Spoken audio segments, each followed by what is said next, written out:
추미애 북한 달래기 김정은을 신세대라 부른 이유.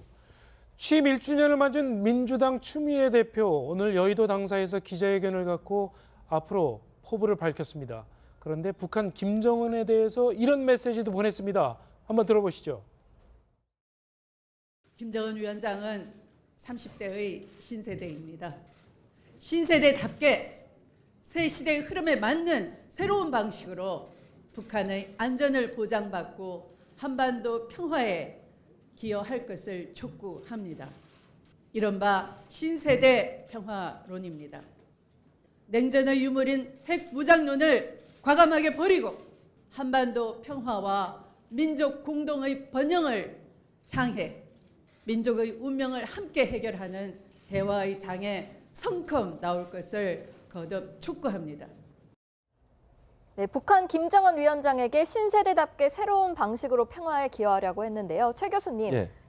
신세대 이게 도대체 무슨 의미입니까? 그러니까 나이로 보면 신세대라는 얘기겠죠. 30대잖아요. 김정은이가 30대고 또 김정은이가 스위스에서 유학을 했어요. 잘 아시는 것처럼. 네. 그러니까 서구 문물이나 서구의 학문도 배웠던 사람이고, 그러니까 지금처럼 그렇게 구시대적인 행동하지 말고 핵 포기하고 평화적인 방법으로 해결해라 이런 얘기인 것 같아요. 그러니까 아마 이제 추미애 대표 입장에서는 김정은에 대해서 뭔가 얘기를 해야 돼 김정은의 태도를 바꾸려고 하는데 사용한 단어가 이제 김정은 당신이 나이도 어리고 30대라고 하는데 30대답지 않게 왜 그렇게 교조주의적이고 독재주의적이고 예전에 자기 할아버지 아버지가 했던 잘못된 행동을 계속하느냐라고 하는 지적을 하기 위해서 아마 신세대란 말을 쓴 것 같습니다. 그래서 네. 저거는 김정은이를 뭐 좋게 평가하기 위해서 썼다고 저는 보지 않고요. 김정은한테 뭔가 강력하게 얘기하면서 당신 지금 나이도 30대밖에 안 됐는데 그렇게 이런 잘못된 길로 가는 것이 과연 평화의 방법이 되겠냐. 또 상식적으로 생각해서라도 국제사회가 이렇게 압박을 하는데 그런 식으로 가는 것은 결국 정권의 멸망밖에 안 되는 것이다 라는 메시지를 던지기 위해서 아마 신세대라는 단어를 사용한 것 같습니다. 그런데 이제 추미애 대표 이제 취임 1주년입니다. 뭐 오늘 1주년 기념사에서 이렇게 말씀하신 건 아마도 국내의 정치인들한테 들으라고 한 건 아니잖아요. 신세대 평화론을 지금 주창을 하셨어요. 그러면 김정은 위원장한테 한 말이잖아요. 그런데 김정은 위원장이 제일 듣기 싫어하는 말이 뭘까요? 나이가 어리다는 말입니다. 네. 왜 김일성처럼 하고 다닐까요? 왜 지금 그렇죠. 뭐 어떤 목소리도 그렇고 얼굴 표정 또 뭐 헤어스타일 그리고 걸음걸이 이 모든 것들이 사실은 자기가 나이가 어리지만 나이가 어린 거를 가장 극복하고 할아버지처럼 보이기 위해서 그렇게 한단 말이죠. 그러면 네. 그 신세대라는 말도 사실은 북한에서는 못 알아듣는 말이고요. 그러니까 30대의 어린 너가 지금 왜 이러니라는 그런 표현을 만약 김정은 위원장한테 들으라고 했다면 김정은 위원장이 화를 내지 사실은 이게 맞는 말이야. 나도 한번 신세대처럼 해볼까라고 생각을 바꿀 수 있는 이야기라는 것이냐는 거죠. 그러니까 네. 사실 아버지나 할아버지랑은 다른 김정은이 지금 5년 동안 어떻게 해왔는지를 분석을 한다면 김정은의 입장에서 생각을 했을 때 어떻게 던져야 김정은이 정말 설득당해서 올 수 있는 정말 이건 평화다라고 해야 되는지 좀 더 과학적으로 분석을 하고 하신 말씀이어야 되지 않을까. 좀 아쉬운 대목이 있다. 그러니까 이종훈 실장님 말씀처럼 추미애 대표는 김정은을 혼낸 거예요. 이걸 명확하게 하자는 거죠. 그러니까 네. 추미애 대표 입장은 김정은이 저렇게 하는 행동이 철없는 행동이고 나쁜 행동이고 잘못됐다라고 하는 얘기를 하는 거잖아요. 지금 말씀하신 것처럼. 그러니까 김정은이가 그걸 들을 확률은 낮아요. 아니 네. 김정은이한테 그러면 너 할아버지처럼 하고 잘했어 이렇게 얘기한다고 듣겠습니까? 제가 볼 땐 김정은이는 뭐라고 얘기도 안 들어요. 그러나 이제 추미애 대표 입장에서는 김정은의 잘못된 행동을 꼬집기 위해서 뭔가 돌려서 신세대란 말을 통해서 김정은의 잘못된 행동을 지적하는 그런 태도였다고 봅니다. 그래도 여당 대표의 얘기니까 김정은 위원장 뭐 보고는 받지 않을까 싶은 생각도 드는데요.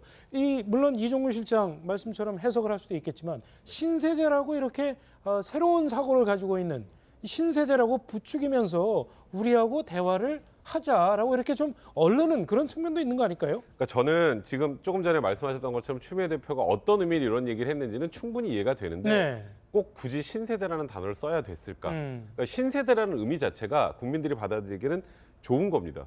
9세대보다는 신세대. 신세대가 왠지 더 좋다는 이미지로 많이 비치기 때문에 일단 그 워딩 자체를 선택한 거에 대해서는 좀 부적절하다는 생각이 들고요. 네. 말씀하셨던 것처럼 뭐 추미애 대표의 얘기로는 지금 당시 신세대니까 구세대적 사고를 버리고 이제 한반도의 평화를 이렇게 하기 위해서 같이 나가자는 취지로 말씀을 하신 것 같긴 하나 예. 이게 뭐 어찌 보면 김정은에게 뭐 이렇게 좀 나도 그렇게 이렇게 하겠구나라고 들릴 만한 내용 같지 않고 약간 좀 메시지 자체가 좀 공허하고 너무 크다는 생각은 좀 들고요.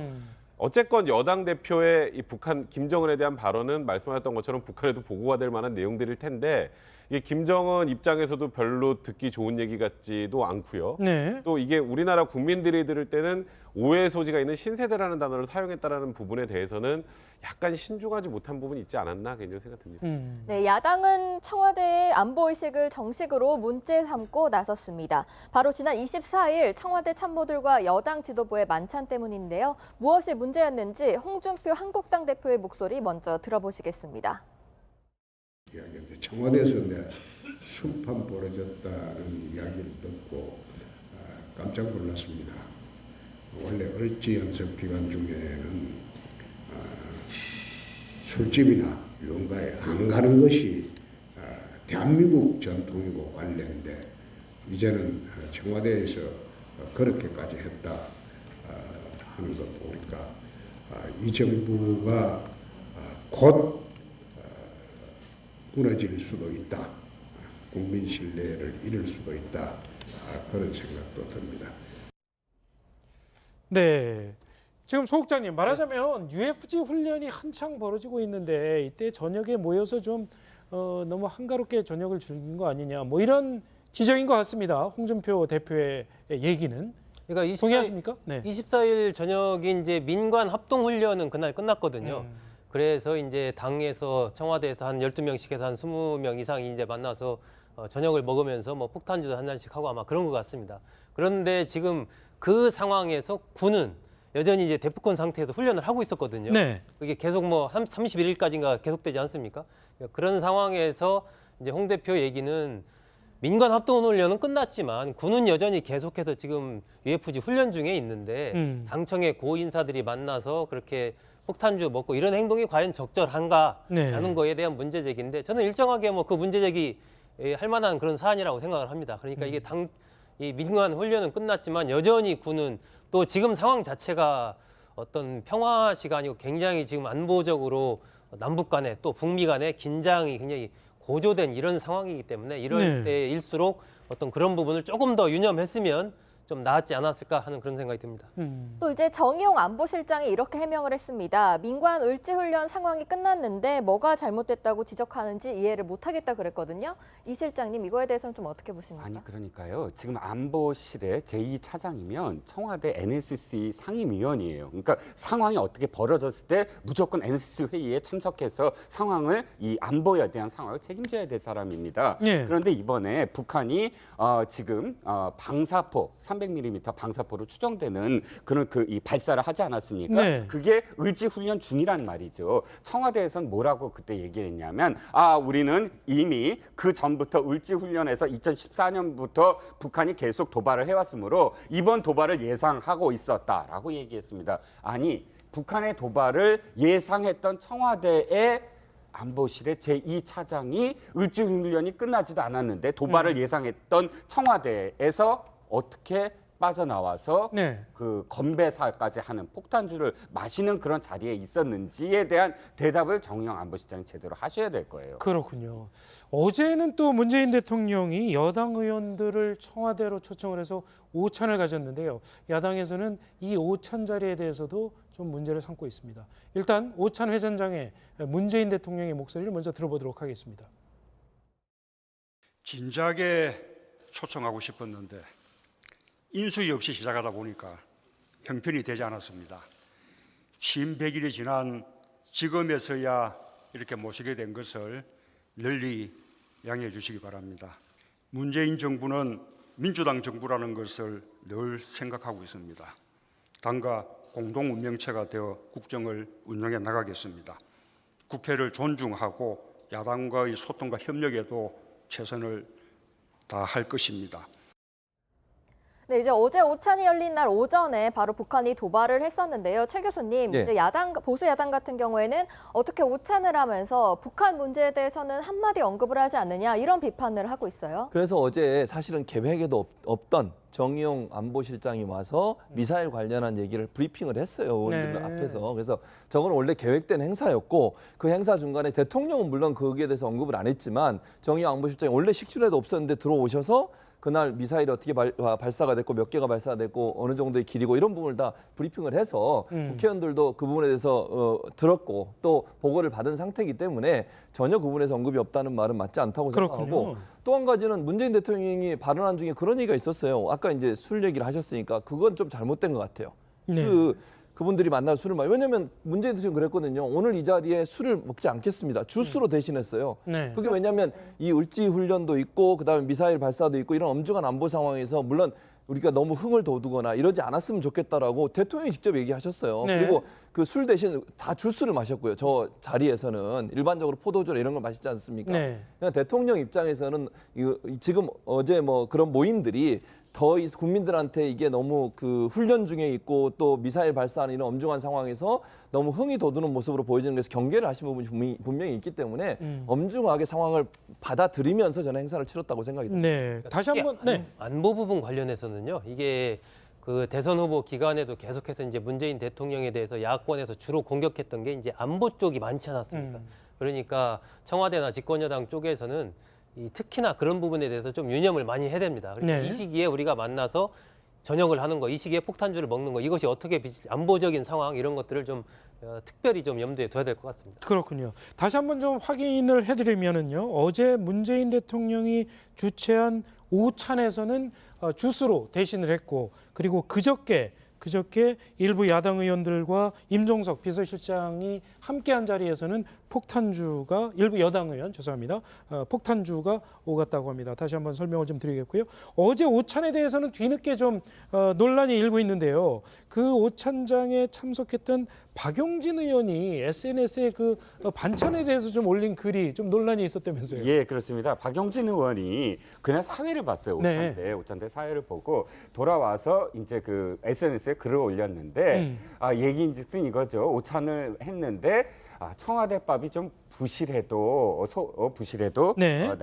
뭐 먹고 이렇게 했다. 뭐 이런 어떤 표현에 부실해도라는 말 때문에 지지자들을 포함한 네티즌들이 박용진 의원한테 사과하라. 네. 그것이 어떻게 지금 청와대 반찬 투정을 할 시기냐라는 거였는데 당시에 나온 어떤 오찬은 뭐냐면 곰탕이었어요. 네. 곰탕과 그다음에 삼색천. 그러니까 전체 요리로 삼색전이 나오고 곰탕이 나온 그런 요리였는데 지금 화면으로 그렇죠. 차려진 반찬을 좀 보여드리고 있는데 예. 뭐 단촐해 보이기는 합니다. 그렇죠. 시작은 밤죽으로 시작해서 삼색전이 나오고 그다음에 곰탕이 나오고 하는 그런 상황입니다. 그런데 사실은 문재인 대통령이 지금 109일째인데 네. 그렇게 막 코스 요리로 화려하게 나오진 않았거든요. 네. 그리고 백 변호사님, 오늘 오후에 문재인 대통령이 박용진 의원 SNS를 언급하면서 좀 해명 같은 그런 글을 또 올렸어요. 그러니까 쉽게 말해서 이런 거 갖고 너무 그러지 마세요. 일단 우리 다 같이 여유를 좀 가집시다. 이런 취지로 해명글을 올리신 건데 사실 이제 문재인 대통령이 지금 국정수행 지지도가 굉장히 높은 상황이고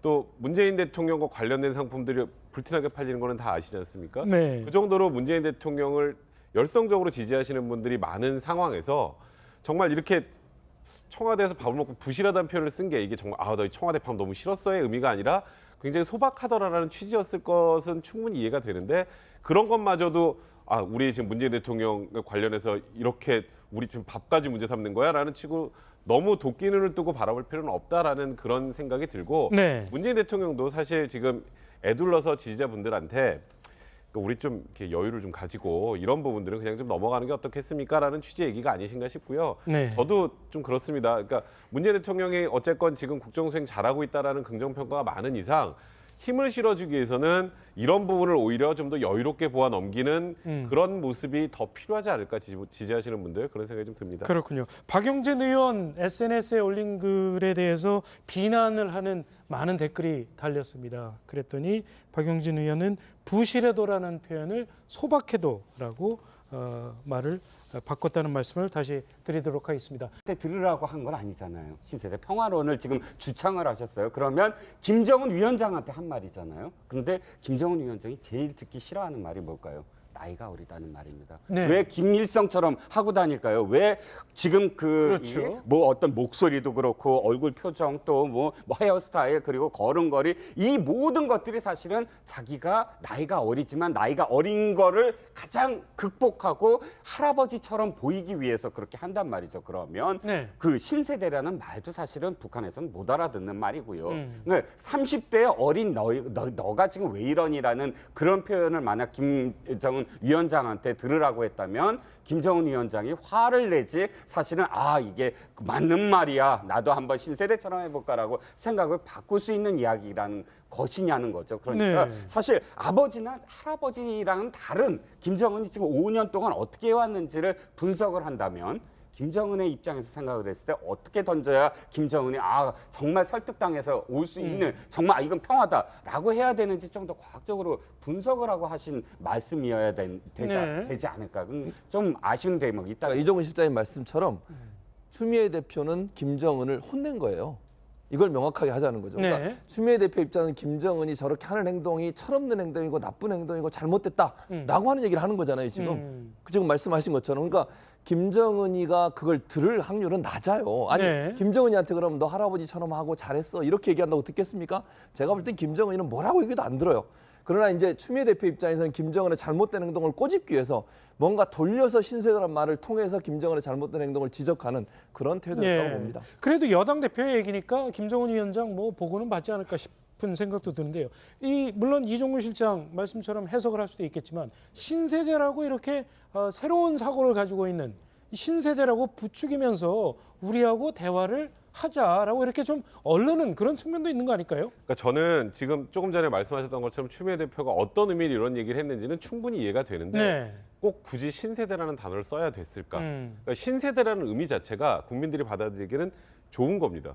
9세대보다는 신세대. 신세대가 왠지 더 좋다는 추미애 북한 달래기 김정은을 신세대라 부른 이유. 취임 1주년을 맞은 민주당 추미애 대표 오늘 여의도 당사에서 기자회견을 갖고 앞으로 포부를 밝혔습니다. 그런데 북한 김정은에 대해서 이런 메시지도 보냈습니다. 한번 들어보시죠. 김정은 위원장은 30대의 신세대입니다. 신세대답게 새 시대의 흐름에 맞는 새로운 방식으로 북한의 안전을 보장받고 한반도 평화에 기여할 것을 촉구합니다. 이른바 신세대 평화론입니다. 냉전의 유물인 핵 무장론을 과감하게 버리고 한반도 평화와 민족 공동의 번영을 향해 민족의 운명을 함께 해결하는 대화의 장에 성큼 나올 것을 거듭 촉구합니다. 네, 북한 김정은 위원장에게 신세대답게 새로운 방식으로 평화에 기여하려고 했는데요. 최 교수님, 예. 신세대 이게 도대체 무슨 의미입니까? 그러니까 나이로 보면 신세대라는 얘기가 이미지로 많이 비치기 때문에 일단 그 워딩 자체를 선택한 거에 대해서는 좀 부적절하다는 생각이 들고요. 네. 말씀하셨던 것처럼 뭐 추미애 대표의 얘기로는 지금 당시 신세대니까 구세대적 사고를 버리고 이제 한반도의 평화를 이렇게 하기 위해서 같이 나가자는 취지로 말씀을 하신 것 같긴 하나 예. 이게 뭐 어찌 보면 김정은에게 뭐 이렇게 좀 나도 그렇게 이렇게 하겠구나라고 들릴 만한 내용 같지 않고 약간 좀 메시지 자체가 좀 공허하고 너무 크다는 생각은 좀 들고요. 어쨌건 여당 대표의 이 북한 김정은에 대한 발언은 말씀하셨던 것처럼 북한에도 보고가 될 만한 내용들일 텐데 이게 김정은 입장에서도 별로 듣기 좋은 얘기 같지도 않고요. 네. 또 이게 우리나라 국민들이 들을 때는 오해의 소지가 있는 신세대라는 단어를 사용했다라는 부분에 대해서는 약간 신중하지 못한 부분이 있지 않았나 개인적으로 생각됩니다. 네, 야당은 청와대의 안보의식을 정식으로 문제 삼고 나섰습니다. 바로 지난 24일 청와대 참모들과 여당 지도부의 만찬 때문인데요. 무엇이 문제였는지 홍준표 한국당 대표의 목소리 먼저 들어보시겠습니다. 청와대에서 내가 순판 벌어졌다는 있죠. 30대잖아요. 김정은이가 30대고 또 김정은이가 스위스에서 유학을 했어요. 잘 아시는 것처럼. 네. 서구 문물이나 서구의 학문도 배웠던 사람이고 그러니까 지금처럼 그렇게 구시대적인 행동하지 말고 핵 포기하고 평화적인 방법으로 해결해라 이런 얘기인 것 같아요. 그러니까 아마 이제 추미애 대표 입장에서는 김정은에 대해서 뭔가 얘기를 해야 돼 김정은의 태도를 바꾸려고 하는데 사용한 단어가 이제 김정은 당신이 나이도 어리고 30대라고 하는데 30대답지 않게 왜 그렇게 교조주의적이고 독재주의적이고 예전에 자기 할아버지 아버지가 했던 잘못된 행동을 계속하느냐라고 하는 지적을 하기 위해서 아마 신세대란 말을 쓴 것 같습니다. 그래서 네. 저거는 김정은이를 뭐 좋게 평가하기 위해서 썼다고 저는 보지 않고요. 김정은한테 뭔가 강력하게 얘기하면서 당신 지금 나이도 30대밖에 안 됐는데 그렇게 이런 잘못된 길로 가는 것이 과연 평화의 방법이 되겠냐. 또 상식적으로 생각해서라도 국제사회가 이렇게 압박을 하는데 그런 식으로 가는 것은 결국 정권의 멸망밖에 안 되는 것이다 라는 메시지를 던지기 위해서 아마 신세대라는 단어를 사용한 것 같습니다. 그런데 이제 추미애 대표 이제 취임 1주년입니다. 뭐 오늘 1주년 기념사에서 이렇게 말씀하신 건 아마도 국내의 정치인들한테